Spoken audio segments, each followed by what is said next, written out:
to my older brother, Chris, who has always been an example of how not to live your life. Laughter echoed through the ballroom as my younger brother Brandon raised his glass of champagne on his 30th birthday. I sat there, at the back table with my 7-year-old daughter Emma beside me, feeling every laugh like a punch in the stomach. "Seriously guys, look at him," Brandon continued, pointing directly at me. 35 years old, a single dad, living in an apartment that barely fits a bike. And he has the nerve to show up here wearing the same suit he wore to my wedding 3 years ago. More laughter. Emma tugged at my sleeve, whispering confusedly, "Daddy, why is everyone laughing at you?" My name is Chris. I work as a mechanic in a small garage and have raised my daughter on my own since she was 2, when her mother decided motherhood wasn't for her. It's not a glamorous life, but it's our life.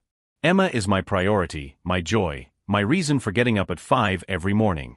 But to my family, especially Brandon and our parents, I've always been the failure. The one who couldn't find his way in life. The one who made bad choices. Brandon has always been the golden boy of the family. He has a degree in business, owns a startup, and is married to Jessica, a successful lawyer whom my parents adore. They live in a house that looks like something out of a magazine and make sure to post every detail of their perfect life on social media. And best of all, Brandon continued his cruel speech, he still believes that one day he'll turn his life around. Dude, you're 35 years old. When are you going to accept that some of us are born to win and others, he paused dramatically, to serve as examples of what not to do? The silence that followed was deafening. I felt my face burn with shame as Emma cringed in her chair. I wanted to leave, grab my daughter, and never come back. I had come because Emma asked me to. She wanted to get to know her dad's family better. That's when Jessica, Brandon's perfect fiancée, slowly stood up. Her face was pale, and she looked at her husband with an expression I had never seen before. It wasn't anger. It was pure disappointment. The room fell silent as she took the microphone from Brandon's hand without asking. If you're enjoying this story of family, revenge, and unexpected twists, don't forget to subscribe to the channel to discover even more powerful stories. But at that moment, looking into Jessica's eyes, I realized that something was about to happen.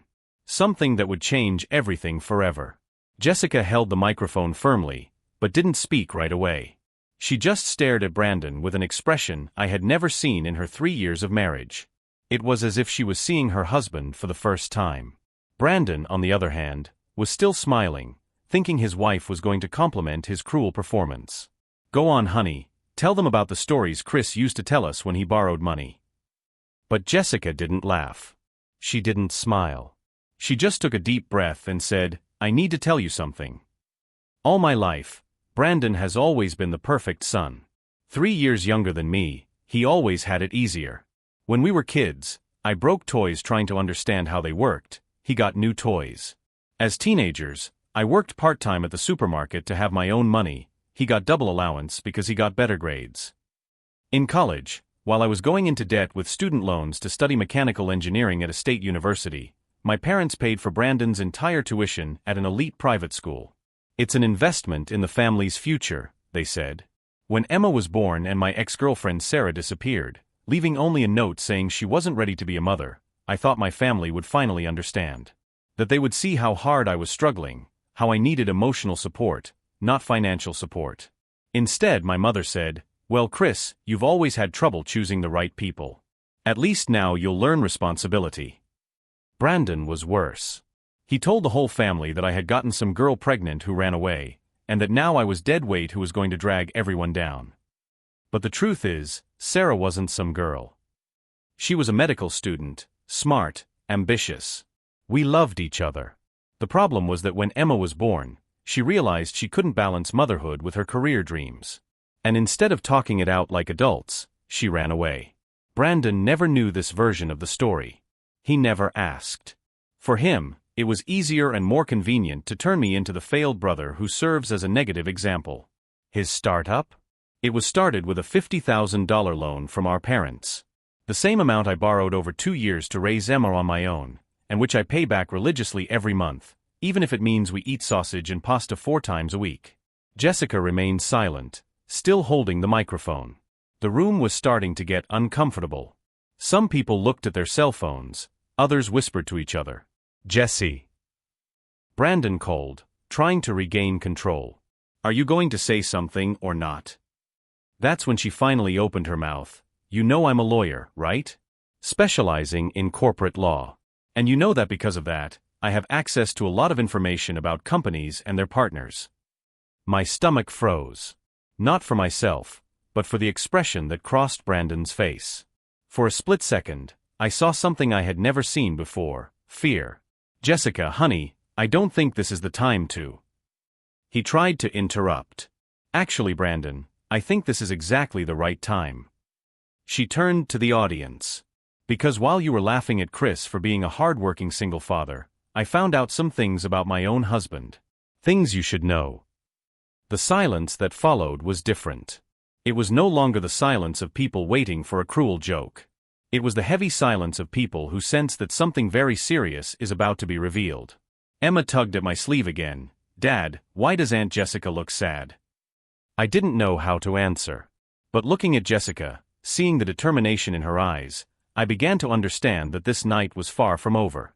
And that maybe, for the first time in my life, someone was finally going to show my family who Brandon really was behind all that perfect facade. What Jessica was about to reveal would change everything. Forever. Do you want to know why I really fell in love with Brandon? Jessica continued, her voice echoing through the silent hall. It was because he told me stories about how he took care of his older brother when they were kids. How he protected Chris from bullies at school. How he shared his allowance when Chris didn't have money for lunch. My stomach sank. Those stories never happened. In fact, it was exactly the opposite. Brandon pulled the microphone back. Jessie, honey, I think you've had too much to drink. How about we continue this at home? But she held her ground. Actually, Brandon, I haven't had anything to drink. Because unlike you, I don't need alcohol to give me the courage to tell the truth. The tension in the air was palpable. Some guests began to shift in their chairs, clearly uncomfortable. Others took out their cell phones, sensing that something was about to happen. For all these years, I had swallowed the family narrative about who we were. Brandon, the responsible son who always made the right choices. Me, the troublemaker who wasted opportunities. But the truth was quite different. When Brandon was 15 and I was 18, our parents traveled abroad for the first time. A 2-week second honeymoon in Europe. They left Brandon in my care, with clear instructions about study schedules and household chores. On the second night, Brandon simply disappeared. He returned 3 days later, drunk, with our mother's car wrecked and a made-up story about being mugged. I spent 72 hours looking for him, calling hospitals, police stations, friends. When our parents returned and found out about the car, Brandon lied. He said I had borrowed it without permission, crashed it, and forced him to take the blame to protect me. Chris threatened me, he said, fake tears in his eyes. He said if I told the truth, he would run away from home and you would never see him again. My parents believed him. After all, I was 18, a rebellious teenager who questioned their rules. Brandon was the obedient son who never caused any trouble. I was grounded for 3 months. I lost the car I had bought with my own money working at the garage. More importantly, I lost my parents' trust forever.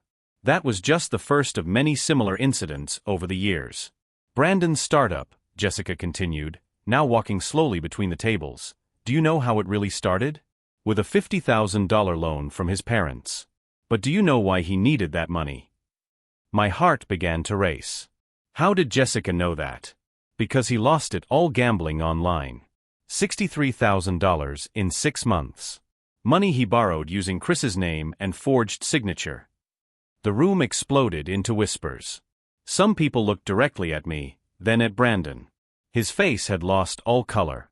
Jessica, stop this now, he shouted, trying to grab the microphone again. She stepped away. Chris never knew. He only found out when he tried to get a loan to buy a bigger house for him and Emma, and was denied because of debts he didn't know existed. Debts that took him 3 years to pay off, working 18 hours a day. It was true. All true. I remember that terrible day at the bank, the shame of being turned down in front of Emma, who was only 4 at the time and excited about having a backyard to play in. The manager showed me the documents. My signature, or at least something that looked like my signature, on loans totaling over $60,000. I had no way to prove it wasn't me.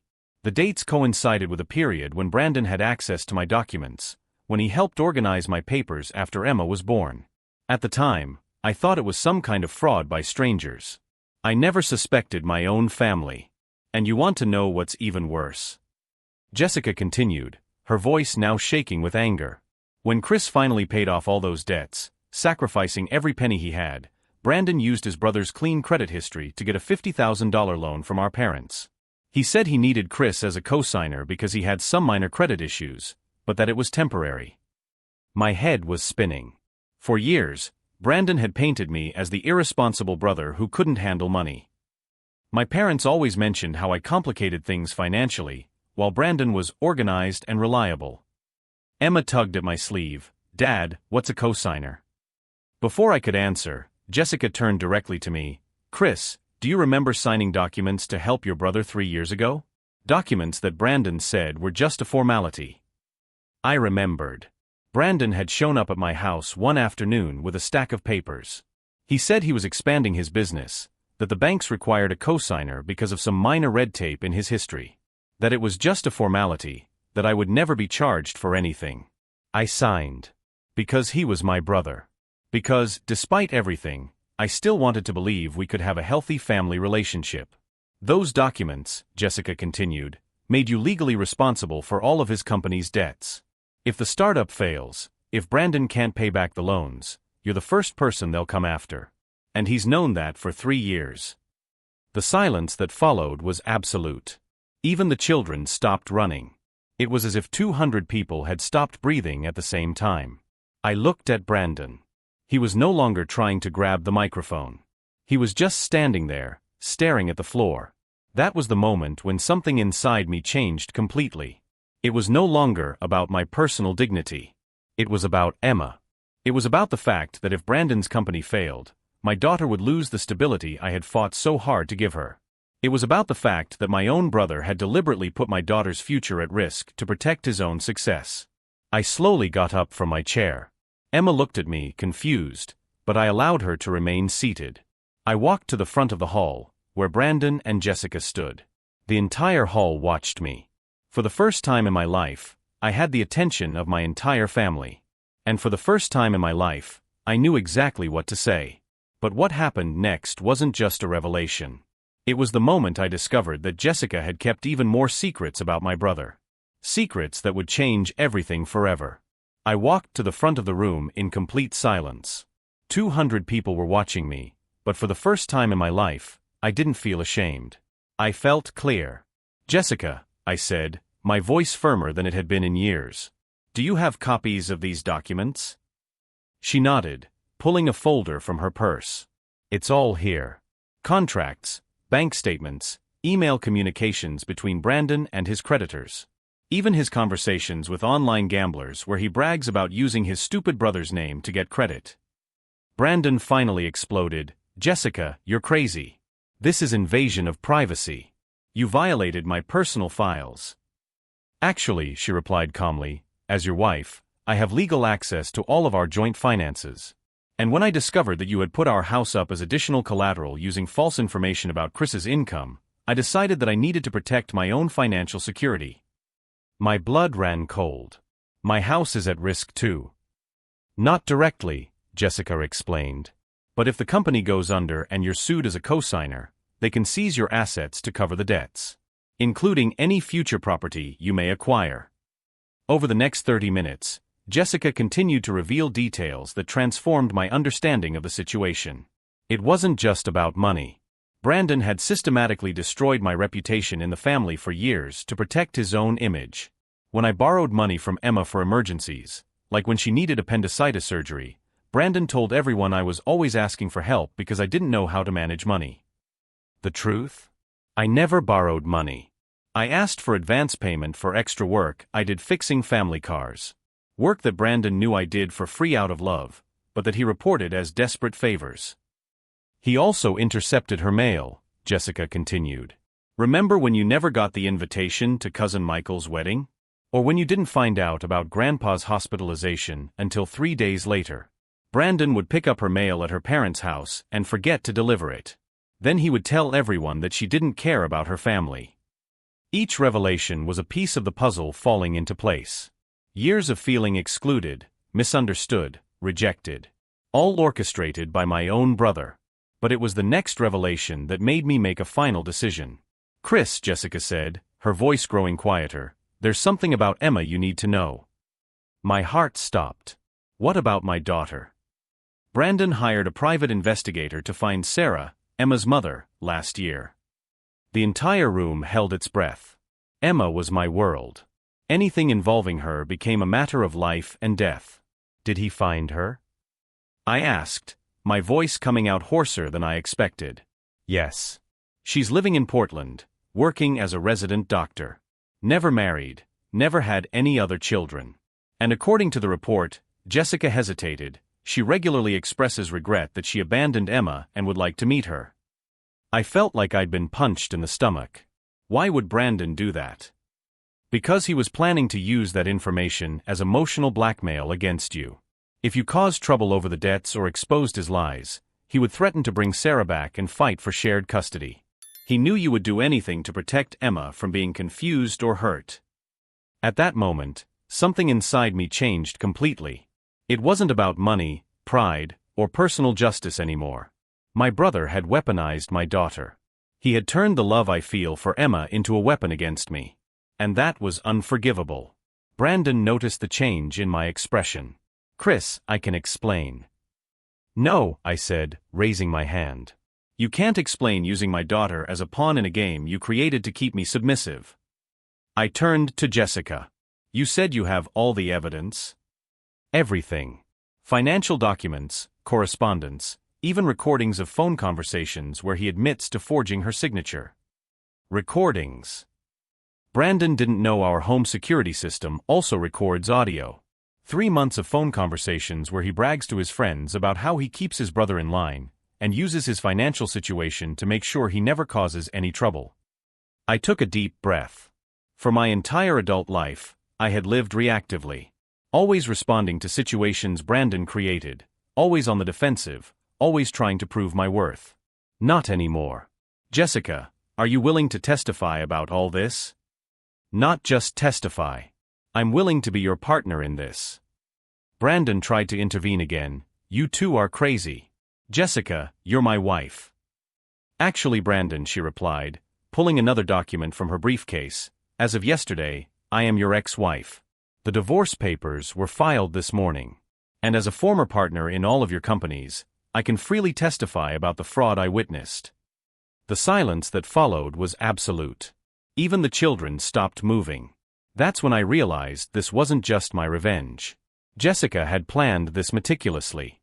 She wasn't just defending me, she was executing her own justice against a man who had cheated 2 families simultaneously.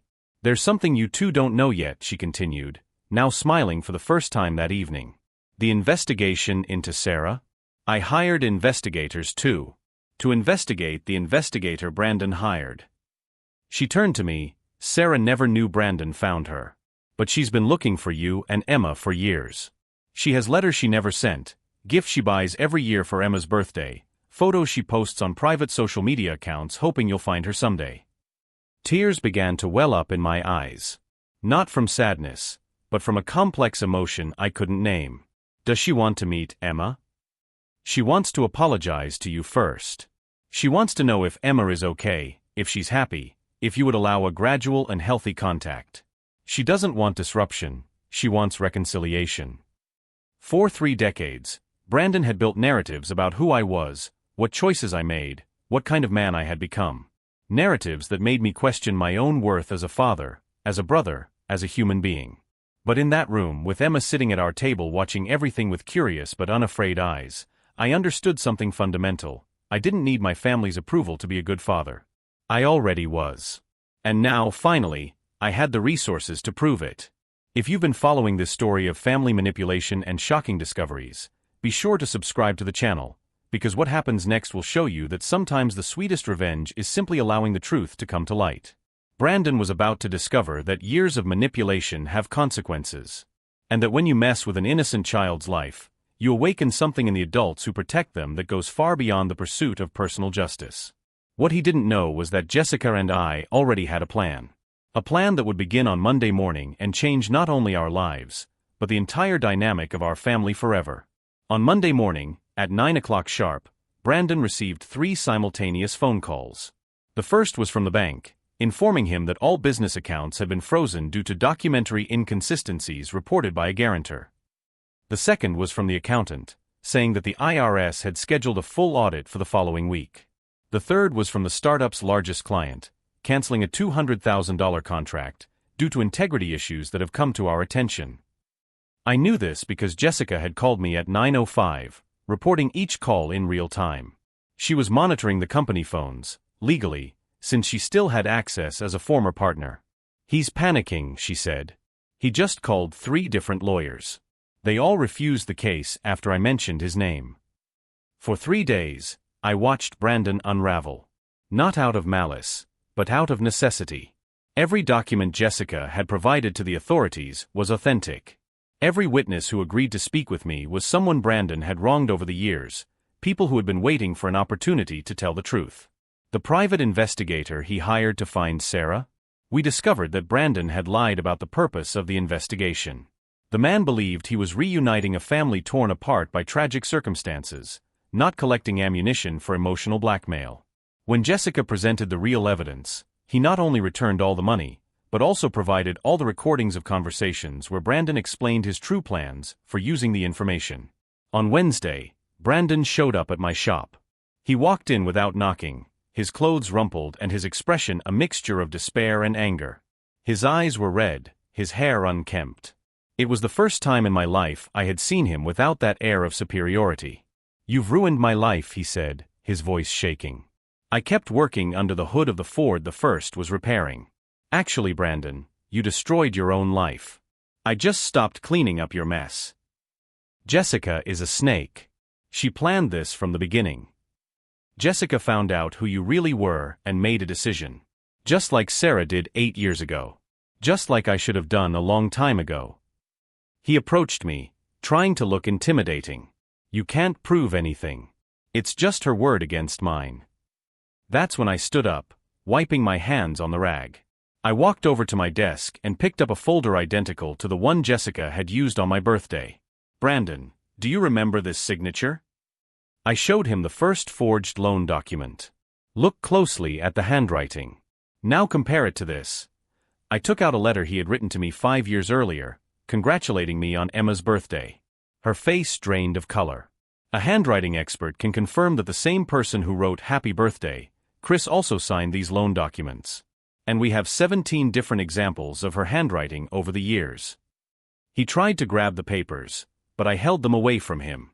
We also have the phone recordings where you brag about using your idiot brother to get credit. We have the IP logs from your computer accessing online gaming sites using documents with my name on them. We even have the bank surveillance footage of you using a fake ID. Brandon staggered backward, leaning against the wall. "But the best part," I continued, "is that we found out about our parents' money. You know, the $50,000 they lent you to invest in the company? You lied about that too." "What are you talking about?" "Our parents never gave you $50,000, Brandon. They gave you $20,000. You forged the rest of the loan using my signature as additional collateral. So basically, you took $30,000 in my name without my knowledge to supplement the loan our parents actually gave you." His breathing became uneven. That's not possible. "How did you find out?" "Because Jessica isn't just a corporate lawyer. She specialized in financial fraud before she married you. And when she decided to investigate your finances for the divorce," I smiled for the first time in the conversation. "Let's just say you left a very easy trail to follow." It was at that moment that Brandon finally understood the extent of what he was facing. It wasn't just about money or reputation. It was about years of criminal behavior documented by an expert in detecting exactly that type of crime. "You have a choice," I said. "We can settle this between families, or we can let the judicial system settle it. What do you want?" "First, you will sign a full confession of all the fraud you have committed against me. Second, you will transfer ownership of the company to a trust that will pay off all fraudulent debts in my name. Third, you will pay for therapy for Emma to deal with the emotional turmoil your blackmail of Sarah has caused her." He opened his mouth to protest, but I continued. Fourth, you will write letters of retraction to all family members explaining the lies you have told about me for years. And fifth, I paused, looking him in the eye. You will give me Sarah's real contact information so that I can decide, as Emma's father, if and when to establish a healthy relationship. And if I refuse? I took out my phone and showed him a number. This is the prosecutor responsible for financial crimes in the county. Jessica has already sent him a complete dossier. You have 72 hours to decide whether you want to cooperate or face criminal charges that could result in up to 15 years in prison. Brandon looked at the phone, then at me, then back at the documents scattered across the table. You'd really do that? Destroy your own brother? Brandon, I said, my voice completely calm, you spent 30 years destroying me piece by piece. The difference is that I'm giving you a chance to survive the consequences of your own choices. In that moment, for the first time in our relationship, I saw genuine fear in his eyes. Not fear of me, but fear of the consequences of decades of manipulation finally catching up with him. That's when I realized that the most effective revenge wasn't to destroy him. It was simply to stop protecting him from the natural consequences of his own actions. The real twist was yet to come. Because while Brandon was coming to terms with his limited options, I already knew that Sarah was driving from Portland that very afternoon, not to cause trouble, but to apologize to me in person and meet the daughter she had left behind. And Emma, my brave 7-year-old daughter, already knew that an important conversation was coming. Because unlike the adults in our family, I had never lied to her about who she was or where she came from. What happened in the next 72 hours changed not only my family, but my entire concept of forgiveness, justice, and what it really means to protect the people you love. 71 hours later, Brandon showed up at my workshop with a folder of documents and the eyes of someone who hadn't slept in 3 days. I'll sign everything, he said, placing the papers on my desk. Full confession, transfer of the company, letters of retraction to the family. Everything. I felt no triumph. I felt no satisfaction. Looking at my younger brother, his hair unkempt and his clothes rumpled, I saw only a man who had spent decades building a life based on lies and was now facing the consequences. What about Sarah? I asked. He handed me a card with contact information. She's at the hotel downtown. She arrived yesterday. Jessica has already spoken with her. She really wants to see you, Chris. And meet Emma. That afternoon, I drove to the hotel with Emma in the back seat, humming a song she had learned at school. She didn't seem nervous, just curious. Throughout her life, I had been honest with her about her origins. She knew she had a biological mother who had made a difficult choice when she was very young. Daddy, she said when we pulled up, is she going to live with us now? No, sweetheart. She just wants to meet you and apologize. Our family is still you and me. But maybe we'll have a new friend. Sarah was waiting in the lobby. Short brown hair, a doctor's coat draped over her arm, her eyes red from crying. When she saw me, she stood up immediately. Chris, her voice came out hoarse. Thank you for agreeing to see me. Emma hid behind my legs for a few seconds, then approached with the natural curiosity of children. Are you my biological mother? Sarah knelt down to her height. Yes, I am. And you're even more beautiful than I imagined. Why did you leave? Emma's direct question made Sarah take a deep breath. Because I was very young and very scared. I didn't think I knew how to be a mother. But that doesn't mean I didn't think about you every day. For the next 2 hours, we talked in a nearby cafe. Sarah didn't try to justify her departure, didn't ask for dramatic forgiveness or promise miraculous changes. She simply explained that she had graduated from medical school, was working in Portland, had never married, and for years had been looking for a way to find us without traumatizing Emma. I don't want to interfere, she said. You've built a beautiful life together. I'd like to be a part of it, if you'll let me. Letters, phone calls, maybe occasional visits. Emma, with the simple wisdom of a 7-year-old, asked, Do you like pepperoni pizza? Sarah laughed for the first time in the conversation. I love it. Then you can have dinner with us on Friday. And just like that, in a completely natural way, our little family gained a new member. Not a replacement, not a disruption, just a kind and respectful addition. The following week, Brandon's letters of retraction arrived to all family members. They weren't superficial texts or empty apologies. Jessica had insisted that he detail every lie he had told about me, every manipulation, every occasion when he had deliberately damaged my reputation. My grandfather Norman was the first to call me. "Chris, my boy, I'm so sorry. I should have questioned those stories years ago." My mother took longer. 3 weeks later, she showed up at the workshop unannounced. She entered hesitantly, as if unsure whether she would be welcome. "Chris," she said, her voice small, "I read Brandon's letter. All the letters. And I need to apologize." I stopped working and turned to look at her. For 35 years, I had waited for this moment. Now that it was happening, I felt only a strange calm. "Mom, you believed him because you wanted to believe him. Because it was easier to have one troubled son and one perfect son than to accept that we are all complex human beings." She began to cry. "I failed as a mother." "You failed as a judge," I corrected her. "But it's not too late to start being just my mother." Brandon's company was liquidated to pay off the fraudulent debts in my name. There was enough left for him to start over in another state, far from the temptation to manipulate people who knew him. Jessica kept only the apartment they had bought together, sold the rest, and used the money to open a law practice specializing in helping victims of family fraud. "Apparently," she told me 3 months later, during one of the weekly dinners we had established, "your story is not as unusual as we thought.